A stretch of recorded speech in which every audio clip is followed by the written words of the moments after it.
How to change Scag Mower Blades.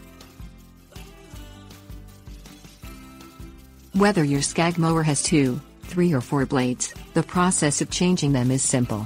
There's no need to pay a mechanic to do the job. You can easily do it yourself.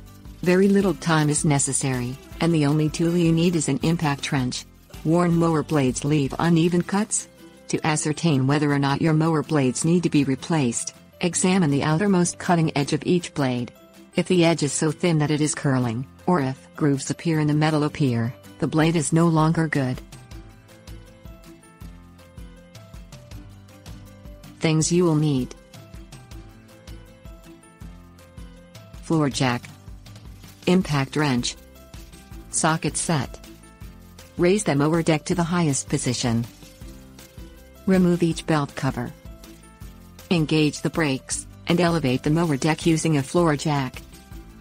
Locate the hex nuts attached to the bolt that goes through the spindle assembly to each blade. Amounts depend on how many blades your machine has.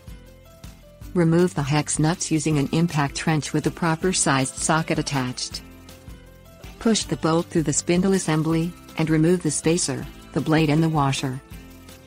Replace the washer onto the bolt, then the new blade in the spacer. Feed the threaded part of the bolt back up through the spindle assembly. Thread the hex nut onto the bolt, and tighten with the impact wrench. Lower the mower off the floor jack, and reattach the belt covers. Tips: warnings. Spraying the hex nuts with lubricant before removing them will make the job easier. If you don't own a floor jack, elevate the mower by driving up the ramp.